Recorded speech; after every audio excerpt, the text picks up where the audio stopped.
Yang nyinyir biar. Bismillahirrahmanirrahim. Assalamualaikum warahmatullahi wabarakatuh. Selamat siang. Salam sejahtera bagi kita sekalian. Shalom, salve, Om Swastiastu, Namo Buddhaya, salam kebajikan. Yang saya hormati Ketua Majelis Permusyawaratan Rakyat Republik Indonesia beserta para wakil ketua MPR yang hadir, Ketua MPR RI Saudara Ahmad Muzani, Ketua Dewan Perwakilan Daerah RI Saudara Sultan Bakhtiar Najamuddin beserta para wakil ketua DPD RI yang hadir, para anggota DPR RI yang hadir, Ketua Umum Badan Pengurus Pusat HIPMI, Saudara Akbar Himawan Bukhori, beserta seluruh pengurus pusat pimpinan daerah HIPMI seluruh Indonesia yang saya banggakan. Para senior HIPMI yang hadir, penggagas, pendiri dan ketua umum HIPMI tahun 1972-1973, Saudara Abdul Latif yang saya hormati. Ketua Umum HIPMI 1986-1989, Saudara Syarif Cicip Sutarjo. Ketua Umum HIPMI 1995-1998, Saudara Bambang Wiyogo. Ketua Umum HIPMI 2008-2011, Saudara Erwin Aksa. Ketua Umum HIPMI 2011-2015, Saudara Raja Sabta Oktohari. Para calon Ketua Umum HIPMI sesuai nomor urut 1, Saudara Reynaldo Brian. Nomor urut 2, Saudara Ade Jona Prasetyo. Nomor urut 3, Saudara Afi Kala. Nomor urut 4, Saudara Anthony Leong. Para menteri anggota Kabinet Merah Putih yang hadir tadi, Menteri ESDM Saudara Bahlil Lahadalia, juga adalah Ketua Dewan Kehormatan BPP HIPMI dan mantan Ketua Umum HIPMI. Hadir Menteri Sekretaris Negara Saudara Prasetyo Hadi, Menteri Luar Negeri Saudara Sugiono, Menteri Perumahan dan Kawasan Pemukiman Saudara Marwar Sirait, Menteri Kesehatan Saudara Budi Gunadi Sadikin, Wakil Menteri Investasi dan Hilirisasi Saudara Todo Tua Pasaribu, Sekretaris Kabinet RI Saudara Teddy Indra Wijaya, Gubernur Provinsi Lampung Saudara Rahmat Mirzani Josal, para bupati dan wali kota yang hadir,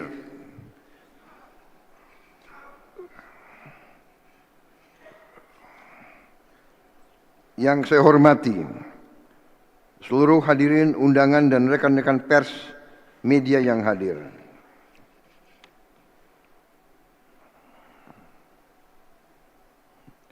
Tadi saya sebut Gubernur Lampung, tapi ada banyak tokoh-tokoh daerah yang hadir. Wakil Gubernur Lampung, Saudari Jihan Nurlela, Ketua DPRD Provinsi Lampung, Saudara Ahmad Giri Akbar, Wali Kota Bandar Lampung, Saudari Eva Dwiana,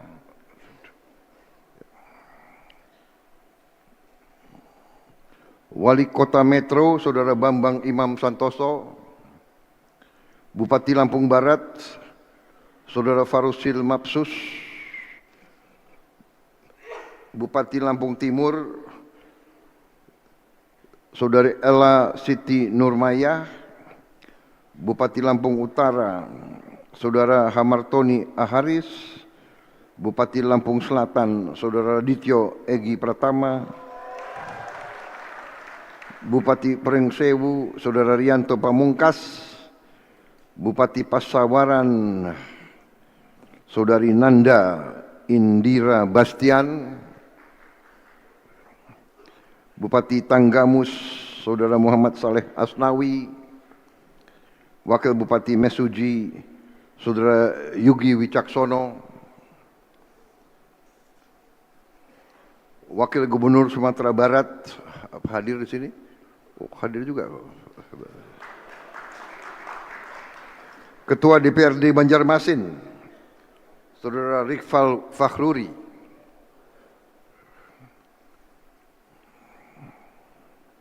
Ketua DPRD Provinsi Bangka Belitung.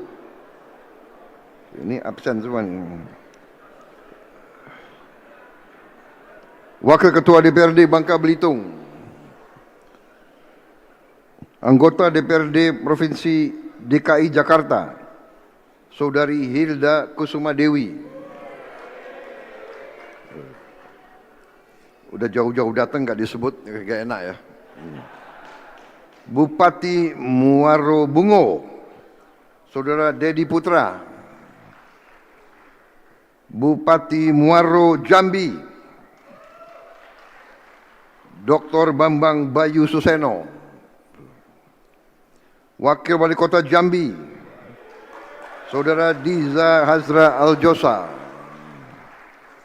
Wakil Wali Kota Sarulangun, Saudara Jerry Trisat Wika.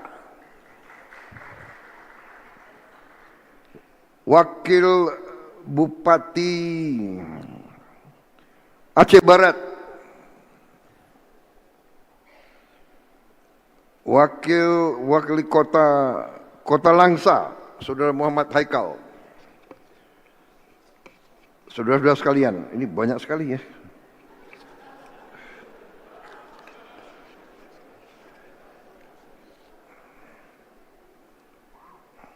Saudara-saudara sekalian, tanpa saya mengurangi rasa hormat ya, saya mungkin tidak sebut satu-satu lagi ini. Tapi hampir semua sudah saya sebut tadi.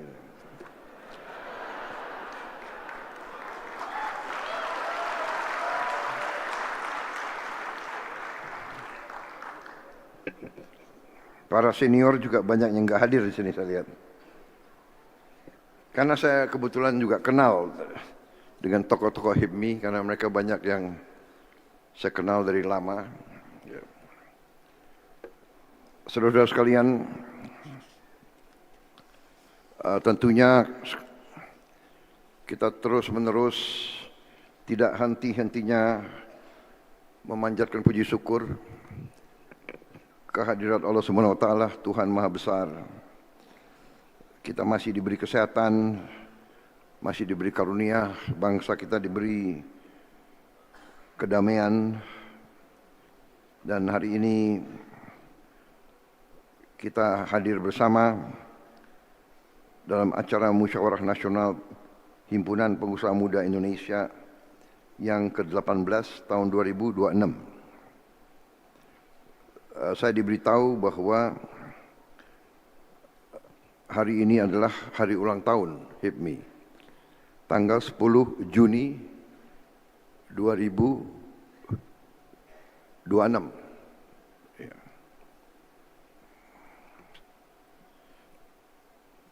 Ini kalau dijumlahin angkanya ini angka baik. 10 Juni, Juni kan bulan ke-6 ya. Jadi kalau 10 tambah 6 itu kan 17. Iya kan? 1 sama ya 17, 1 sama 7, 8. Belum selesai. 2026 jumlahnya 10 ya. Oh ya, oke lah. Oh, bukan 10. Ya benar 10. 1 tambah 6 7, 7 sama 10 17. 1 sama 7 8.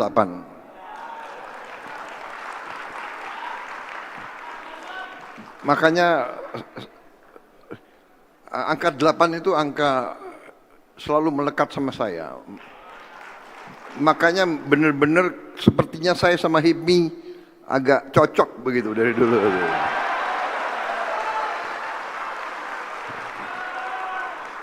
Karena saya kenal tokoh-tokoh Hipmi semua, hampir semuanya ya. Kelakuannya sudah saya kenal semuanya itu juga. Jadi jangan macam-macam, aku sudah tahu kelakuanmu semua itu. Gelagatnya pun sudah saya tahu. Saudara-saudara, Hipmi sebagai wadah pengusaha muda adalah wadah yang sangat penting, dan lahirnya Hipmi dengan wawasan nasionalisme sebagaimana diutarakan adalah sangat penting. Sebenarnya tidak ada kemajuan suatu bangsa tanpa nasionalisme, sebetulnya tidak ada. Ya. Bahkan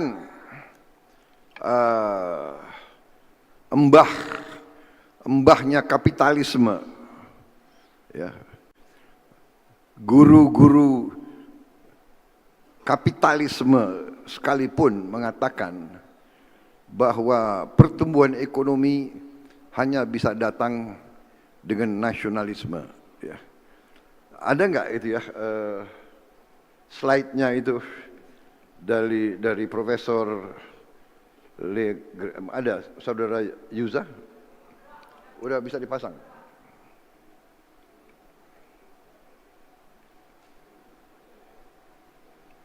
Ya. Kalau dibaca ya, ini dari bukunya Profesor Leah Grenfell, The Spirit of Capitalism. Today it is claimed we live in the period of late capitalism, and possibly in the post-industrial society. Yeah. Yet, nationalism is not gone, nor does it show any signs of being gone soon. Nationalism first appeared in England, becoming the preponderant vision of society there. The sustained growth characteristic of modern economy is not self-sustained. Growth is stimulated and sustained by nationalism. Ya, kan Hipmi pintar bahasa Inggris semua ya. Baik, saya terjemahkan sedikit. Saya yang bagian kedua aja lah, yang paling penting. Ya, nationalism yang saya ambil yang kalimat terakhir. The sustained growth characteristic of modern economy. Ya. Jadi karakteristik sifat dari ekonomi modern is not self-sustained. Tidak maju, tidak berkembang dengan sendirinya. Growth, pertumbuhan distimulasi dan dipertahankan oleh nasionalisme. Ini adalah guru kapitalisme. Jadi saudara-saudara, Jepang maju, Amerika maju, Eropa Barat maju, Tiongkok bangkit sekarang karena nasionalisme.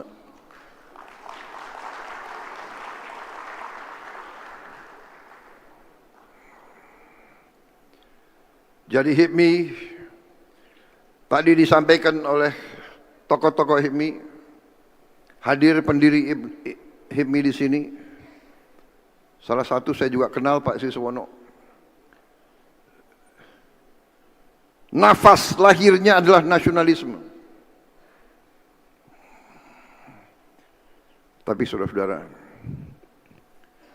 marilah kita bertanya kepada diri kita sendiri. Apa benar-benar sistem ekonomi kita sudah berdasarkan nasionalisme, marilah kita tanya kepada diri kita sendiri. Marilah kita lihat dengan mata dan hati yang terbuka.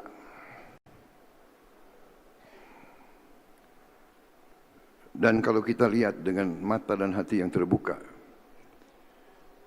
kita akan sadar bahwa sistem ekonomi yang dijalankan sekarang ini penuh dengan tantangan-tantangan, penuh dengan pertanyaan-pertanyaan.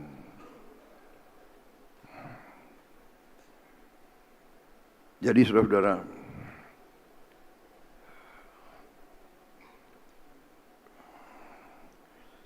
sebagai wadah dari pengusaha muda, HIPMI adalah suatu wadah yang sangat penting. Karena wadah ini, sebagaimana tadi disampaikan, melahirkan pemimpin-pemimpin, pemimpin masyarakat, ya, pemimpin ekonomi.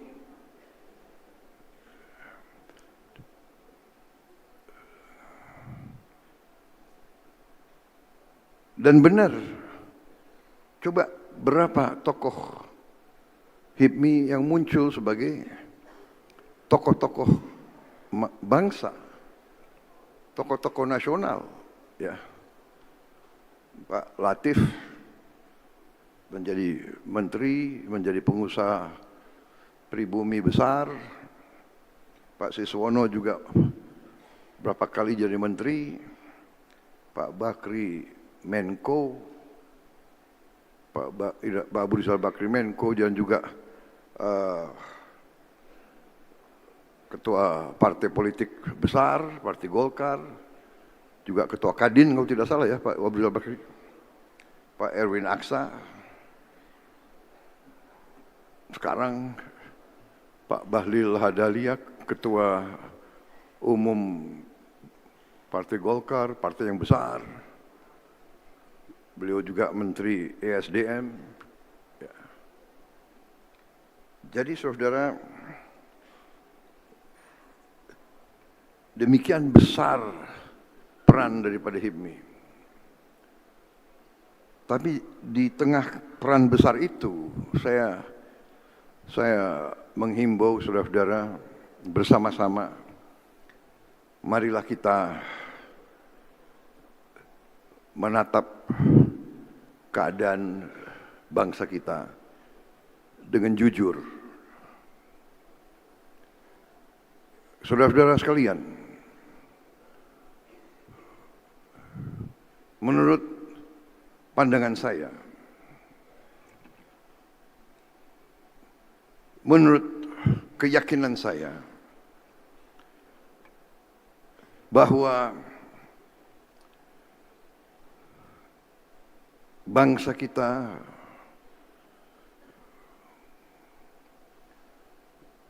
telah menyimpang dari pemikiran, dari warisan pendiri-pendiri bangsa kita sendiri. Pendiri-pendiri bangsa kita telah mewarisi kepada kita, menurutkan kepada kita, hal-hal yang luar biasa, yang saya katakan kecemerlangan. Kecemerlangan. Yang pertama tentunya Sumpah Pemuda. Ya. Satu nusa satu bangsa, satu bahasa. Satu bahasa mempersatukan kita. Dan bahasa yang dipilih bukan bahasa mayoritas. Bahasa suku yang minoritas diambil jadi bahasa kebangsaan dan mampu mempersatukan. Kecemerlangan selanjutnya adalah Pancasila. Pancasila yang telah mempersatukan. Ini saya kira sudahlah kita ya. Kita terima dan anak-anak muda sekarang menerima seolah-olah ya apa ya? Itu biasa. Tapi saudara-saudara, lihatlah dunia sekarang. Lihatlah dunia hari ini. Perang di mana-mana. Perang di Eropa. Di tempat lahirnya demokrasi, perang. Sama-sama. Mereka itu ras yang sama. Bedanya apa? Ukraina sama Rusia. Hampir sama bahasanya, hampir sama agamanya. Perang. Perangnya luar biasa. Hitungannya kira-kira tiap bulan belasan ribu yang mati. Tiap bulan.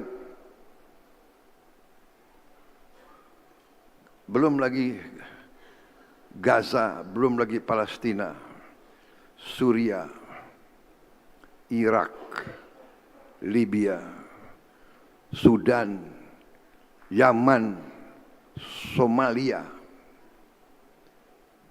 Pakistan perang. Ya. Tetangga kita Kamboja perang sama Thailand. Myanmar perang. Jadi janganlah kita menganggap apa yang kita miliki sekarang adalah biasa-biasa saja. Di tengah itu semua, kita juga harus mengakui bahwa apa yang diberikan oleh pendiri bangsa kita, selain Pancasila adalah Undang-Undang Dasar 1945, itu pun kita tinggalkan.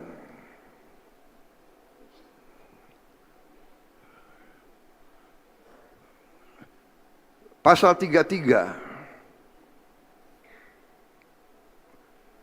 Undang-Undang Dasar 1945 yang sangat jelas dan sangat gamblang itu tidak mau dibicarakan.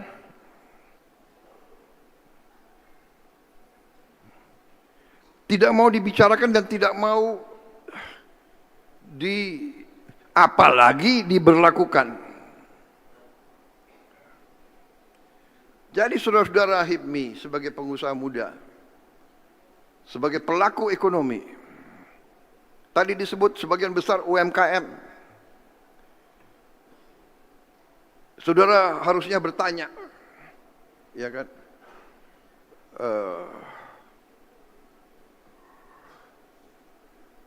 Saudara sering dengar negara kita begitu kaya, tapi kita lihat banyak rakyat kita yang hidupnya sangat-sangat susah.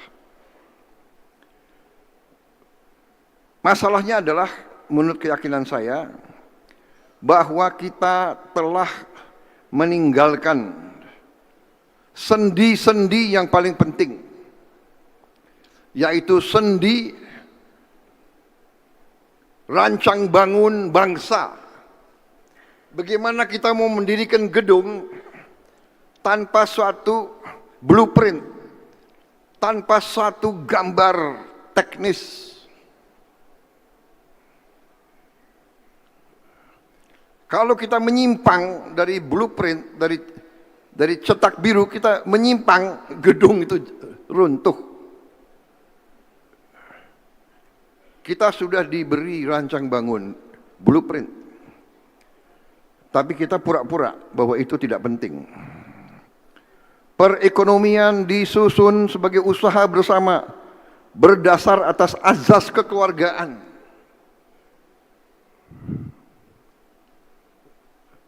Ini lip service.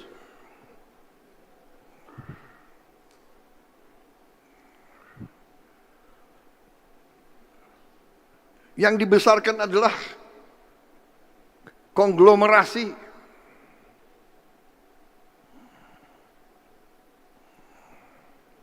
Saya kaget, saya memang benar disebut, saya memang bukan ahli keuangan. Tapi saya kaget, waktu saya kampanye, saya berurusan dengan ibu-ibu yang ikut apa itu super mikro, mekar ya, super kredit super mikro. Mereka rata-rata bayar bunga itu 24%. Bagaimana? Saudara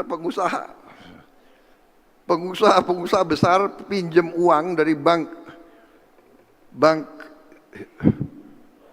himbara, bank milik pemerintah, bunganya 9%, 10%. Bagaimana orang miskin bayar bunga lebih tinggi daripada pengusaha besar?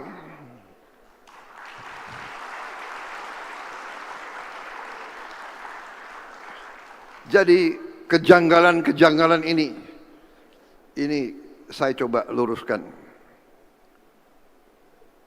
Saya sangat yakin kita laksanakan pasal 33 tentunya dengan arif, dengan bijaksana, tapi kita laksanakan. Saya yakin Indonesia akan bangkit dengan cepat, kita akan bangkit.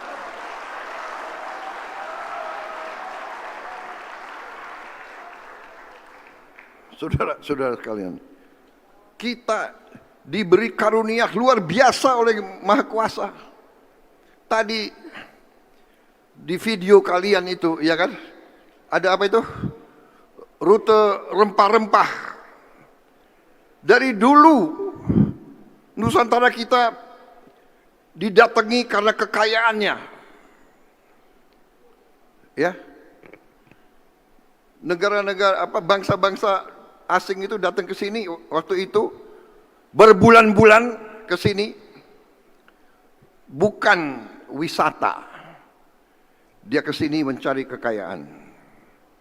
Sampai sekarang. Jadi saudara-saudara,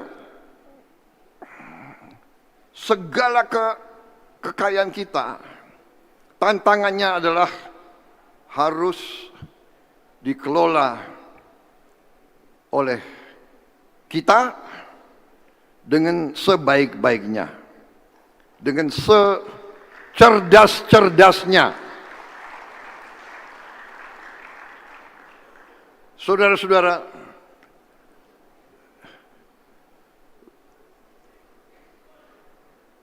cabang-cabang produksi yang penting bagi negara yang menguasai hajat hidup orang banyak harus dikuasai oleh negara. Ini bahasa Indonesia. Tidak perlu ditafsirkan, tidak perlu diterjemahkan. Harus dilaksanakan.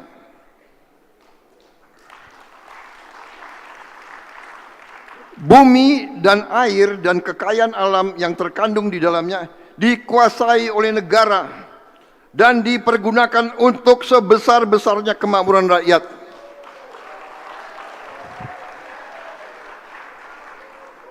Ini adalah perintah Undang-Undang Dasar. Kita perang kemerdekaan dengan Undang-Undang Dasar ini.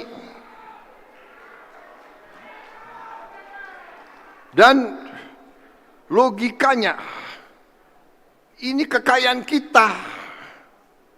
Masa kekayaan kita ya diolah, diambil,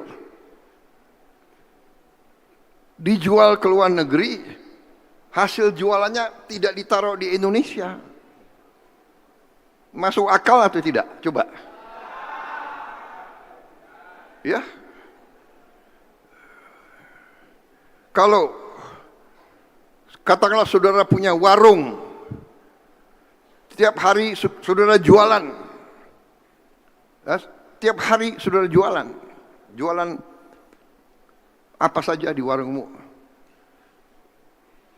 dan setiap hari keuntunganmu kau taruh di tempat tabunganmu, di lemarimu atau di lacimu atau di mana. Kemudian laci itu, lemari itu, tas itu diambil orang lain. Kamu merasa biasa atau tidak? Tabunganmu diambil. Saudara-saudara,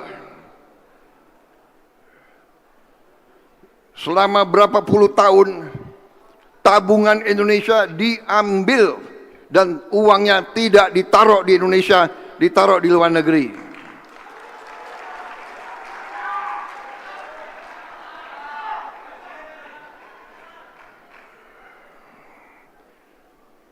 Dan kita kadang sekarang, iya kan? Saudara-saudara, saya tadi dikatakan berapa kali maju jadi presiden. Untuk jadi presiden tadi disebut 3 kali kalah. Salah, 4 kali kalah. Iya. Saya usaha jadi presiden dari 2004. Konvensi Golkar, ya kan? 2004. 2009, 2014, 2019, 2024. 5 kali, 4 kali kalah. 4 kali kalah. Orang bingung. Sudah 4 kali kalah, masih mau maju lagi. Saudara-saudara, ada analis-analis ya, podcast, ya kan? Prabowo pingin banget jadi presiden, sampai sekian kali. Saudara-saudara, kenapa saya ingin jadi presiden? Saya ingin jadi presiden karena saya sudah lihat dari tahun 90-an Indonesia menuju arah yang salah. Saya sudah melihat.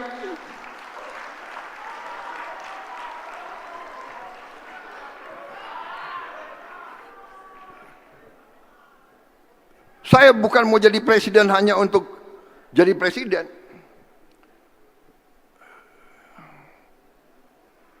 Lo kira enak? Iya kah?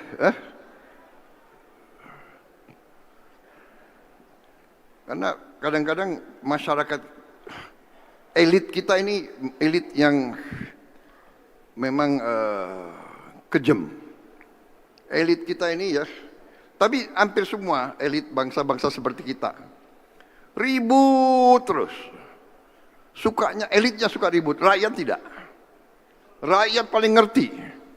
Rakyat ngerti bahwa untuk dapat hidup yang baik harus ada kerukunan. Harus ada apa? Harus ada paguyupan, harus ada kerjasama, harus ada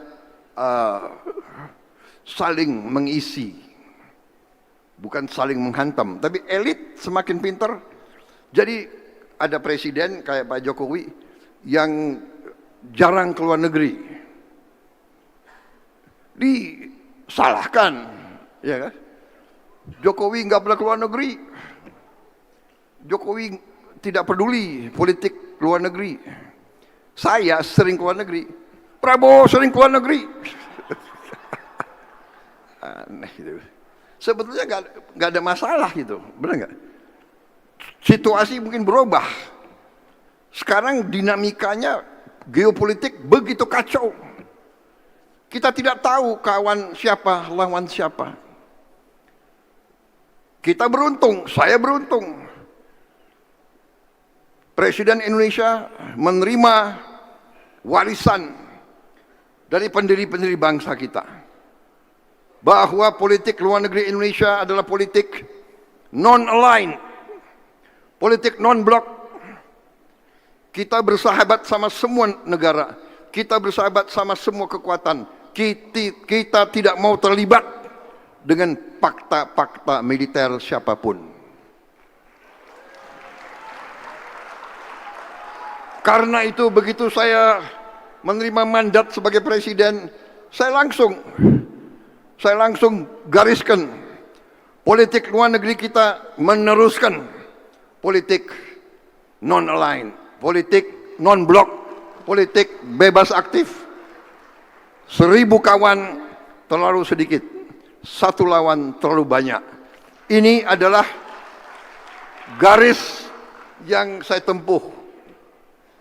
Sekarang saya baik sama Presiden Putin, baik saya.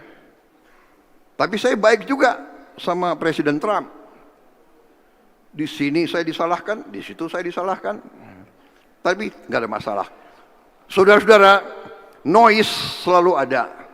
Yang penting kita yakin garis kita di mana.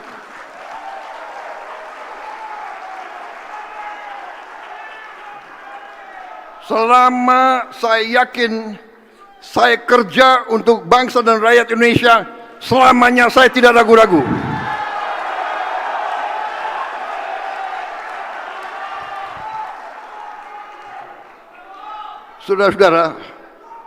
Saudara-saudara, kadang-kadang kita sebagai negara yang disukai oleh banyak negara, Indonesia sekarang disukai.